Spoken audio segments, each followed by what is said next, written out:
Hi friend, welcome to Kalam Academy channels. I hope you all fine.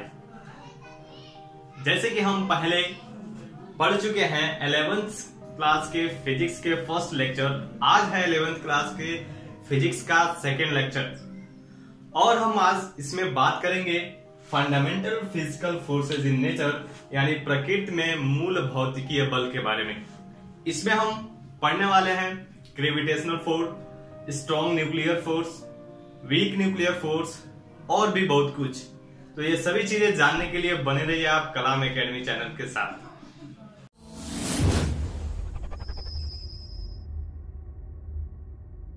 तो हम बात करेंगे fundamental physical forces in nature, प्रकृति में मूल भौतिकीय बल के बारे में। इसको जानने से पहले सबसे पहले हम जानते हैं फोर्स। आखिर फोर्स है क्या? आप अपने डेली लाइफ में जो नेचर है, जो हमारा ये प्रकृति है, इसमें आप देख सकते हैं फोर्स जो है एक मॉलिक्यूल्स, एक एटम से लेके बड़े बड़े गैलेक्सीज तक को अंदर इसका यूज हो रहा है और पूरे यूनिवर्स में फोर्स का हर जगह कहीं ना कहीं इस्तेमाल आपको देखने को मिलेगा। तो हम बात करते हैं थोड़े से फोर्स के बारे में। फोर्स क्या है? फोर्स इज द पुश और pull on an object with mass that causes it to change velocity। Force क्या है? किसी भी मास, किसी भी मैटर्स पे यदि हम पुश करते हैं, उसे पुल करते हैं और उसके वेलोसिटी में चेंजेस करते हैं, तो इसका मतलब ये हुआ कि हमने उस पे क्या किया? फोर्स अप्लाई किया।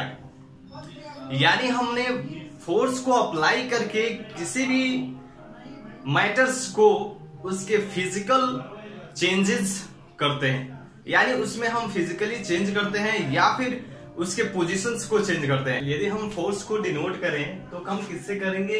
वेक्टर एफ या फिर एफ से। फोर्स एफ इक्वल टू क्या होता है? M A. जैसे कि हम जानते हैं जनरली यह क्या होता है, इसका मतलब किलोग्राम मीटर पर सेकेंड स्क्वायर, और इसको ही हम बोलते हैं क्या? न्यूटन, जिसे हम कैपिटल एन से डिनोट करते हैं, न्यूटन। फोर्स क्या है? फोर्स एक वेक्टर क्वांटिटी है, यानी इसमें डायरेक्शंस भी क्या होता है? अप्लाई होता है कि किस डायरेक्शन में हम फोर्स लगा रहे हैं। और भी हम फोर्स के बारे में देखें तो फोर्स का जो डायमेंशन है फोर्स का, वो क्या होता है? M L T Newton. ये और भी इस चीज के फोर्स के बारे में हम डिटेल से आगे पढ़ेंगे, लेकिन फिलहाल हम पढ़ते हैं क्या? Fundamental physical forces in nature. Mainly जो fundamental physical forces in nature है वो 4 टाइप्स का है। फर्स्ट हम बात करेंगे ग्रेविटेशनल फोर्स।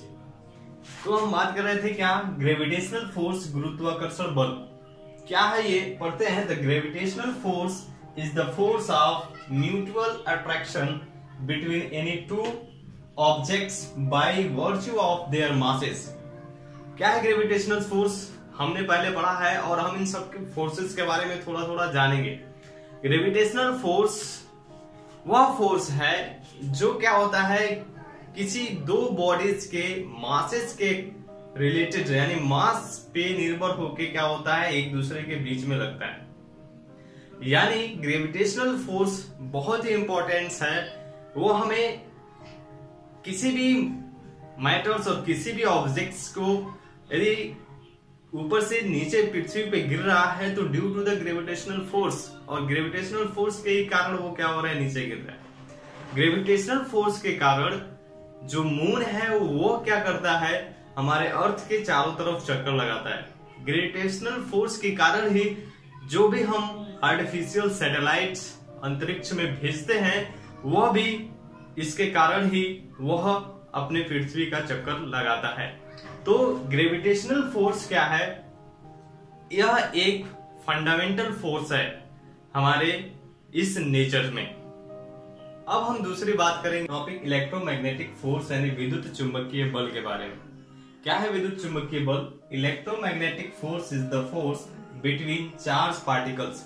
इलेक्ट्रोमैग्नेटिक फोर्स क्या है? यह एक ऐसा फोर्स है जो चार्ज पार्टिकल्स के बीच में लगता है। जैसे यदि कोई चार्ज है, कोई भी मैटर्स है जिसपे माइनस चार्ज है और कोई भी मैटर है जिसपे क्या है पॉजिटिव चार्ज है, तो इन दोनों के बीच में जो फोर्स लग रहा है वही क्या है इलेक्ट्रोमैग्नेटिक फोर्स। क्या है वही इलेक्ट्रोमैग्नेटिक फोर्स। अब यहाँ पे कुलाम्स ने इसके बारे में एक रूल्स दिया था कि जो सेम चार्ज होंगे, जैसे माइनस और माइनस, ये जो सेम चार्ज होंगे यह एक दूसरे को रिपल्स करेंगे। यदि प्लस और प्लस चार्ज है तो यह दोनों क्या करेंगे एक दूसरे को रिपल्स करेंगे।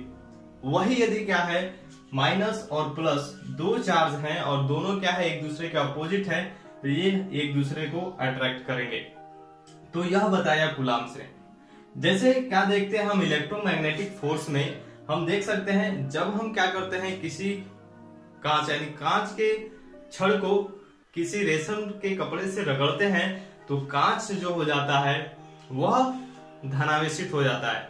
तो इसका मतलब यह है कि कांच का जो रॉड है वो क्या किया, अपने अंदर से कुछ इलेक्ट्रॉन्स को निकाल दिया यानी त्याग दिया और वह क्या किया रेशम के कपड़े पे छोड़ दिया, जिसके वजह से यह क्या हो गया धनावेशित हो गया और वह क्या हो गया ऋण आवेशित हो गया, यानी इस पे पॉजिटिव चार्ज आ गया और उस पे नेगेटिव चार्ज आ गया।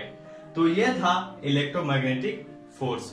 और यह किसके कारण होता है, सब यह दोनों के बीच में जो भी फोर्स है वह इलेक्ट्रोमैग्नेटिक फोर्स के कारण ही होता है। और इन्हीं चार्ज पार्टिकल्स के कारण यानी किसी भी यदि वायर या किसी तार में क्या होता है, यदि उसमें क्या होते हैं चार्ज मूव कर रहे हैं यानी माइनस और प्लस चार्ज क्या कर रहे हैं मूव कर रहे हैं एक निश्चित डायरेक्शंस में, तो उसमें क्या होगा इलेक्ट्रिक प्रोड्यूस होने लगेगा यानी उसमें इलेक्ट्रिक धारा प्रवाहित होने लगेगा। और उसके बाद क्या होगा वह जो सर्किट होगा यानी वो जो तार होगा वह क्या करेगा, वह एक मैग्नेटिक इफेक्ट प्रोड्यूस करने लगेगा यानी उसमें धारा प्रवाहित होने से क्या होगा वह एक मैग्नेट की तरह बिहेव करने लगेगा। और उस मैग्नेट की तरह उस चार्ज के वजह से उसका बिहेव करना और उस चार्ज में और उस मैग्नेट के कारण जो फोर्स होता है वही क्या होता है इलेक्ट्रोमैग्नेटिक फोर्स। अब हम बात करते हैं अपने नेक्स्ट टॉपिक के बारे में। अब हम बात करते हैं स्ट्रॉन्ग न्यूक्लियर फोर्स यानी प्रबल नाभिकीय बल के बारे में। स्ट्रॉन्ग न्यूक्लियर फोर्स है क्या, देखते हैं। The strong nuclear force is an attractive force between protons and neutrons that keep the nucleus together. यानी वह फोर्स जो इलेक्ट्रॉन और प्रोटॉन, इलेक्ट्रॉन और इलेक्ट्रॉन के बीच में जो लगता है, जिसके वजह से जो न्यूक्लियस है वह एक साथ बना रहता है, उसको हम कहते हैं स्ट्रॉन्ग न्यूक्लियर फोर्स। यानी वह क्या है प्रोटॉन के बीच में, न्यूट्रॉन और प्रोटॉन के बीच में, और न्यूट्रॉन के बीच में जो फोर्स लगता है, इसके बीच में जो फोर्स लगता है वह क्या है स्ट्रॉन्ग न्यूक्लियर फोर्स है। यह कैसे होता है, कैसे उत्पन्न होता है, यह न्यूट्रॉन्स में पाई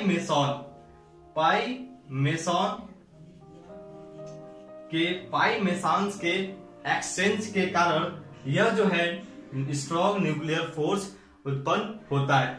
और यह फोर्स उस न्यूक्लियस में ही वर्क करता है, उससे बाहर वर्क नहीं करता। यानी यह जो न्यूक्लियर फोर्स है वो न्यूट्रॉनों और प्रोटॉनों के बीच में ही करता है, यानी उस न्यूक्लियस से बाहर यह वर्क नहीं करता है, वह उसी न्यूक्लियस में वर्क करता है। और यह कैसे उत्पन्न होता है, पाई मेसॉन्स के न्यूक्लियॉन्स में पाई मेसॉन्स के एक्सचेंज के कारण ही यह होता है क्या स्ट्रॉन्ग न्यूक्लियर फोर्स उत्पन्न होता है। अब हम बात करते हैं वीक न्यूक्लियर फोर्स के बारे में यानी दुर्बल नाभिकीय बल के बारे में। यह क्या होता है, weak nuclear force is the responsible for the radio active DK of certain nuclei. यानी किसी रेडियो एक्टिव मैटर्स में, पदार्थ में, उसमें क्या होगा जब रेडियो एक्टिव डीके होगा यानी उसमें से बीटा न्यूक्लियाई क्या होंगे उसमें से निकलेंगे, तो जो निकलने से जो फोर्स क्रिएट होगा उसको हम बोलेंगे वीक न्यूक्लियर फोर्स। यानी वो फोर्स क्या होगा वीक न्यूक्लियर फोर्स होगा। जैसे कोई भी एलिमेंट्स है, कोई है यहाँ पे जिसमें न्यूट्रॉन है और प्रोटॉन है, न्यूट्रॉन है प्रोटॉन है, तो इसमें यदि एक न्यूट्रॉन निकल रहा है तो इसके साथ साथ क्या क्या निकलता है, एक इलेक्ट्रॉन निकलेगा, ठीक है, प्रोटॉन निकलेगा और इसके साथ साथ एक एंटी न्यूट्रिनो भी निकलता है। यानी वह क्या है, यह पूरा प्रोसेस यानी इसके बीच से, यानी इसमें बीटा कणों का निकलना यानी रेडियोएक्टिव डीके होना, क्षरण होना। जब यह रेडियोएक्टिव डीके होता है तो एक फोर्स उत्पन्न होता है और वो फोर्स क्या है, न्यूक्लियर फोर्स, और वह क्या है, बहुत ही वीक फोर्स होता है। बने रहिए ऐसे जानकारी के लिए, ऐसे स्टडी के लिए, ऐसे पढ़ने के लिए कलाम एकेडमी के साथ। जो इस चैनल पे नए हैं वो इस चैनल को सब्सक्राइब करें, अपने दोस्तों में शेयर करें और बेल आइकन को जरूर दबाएं। धन्यवाद।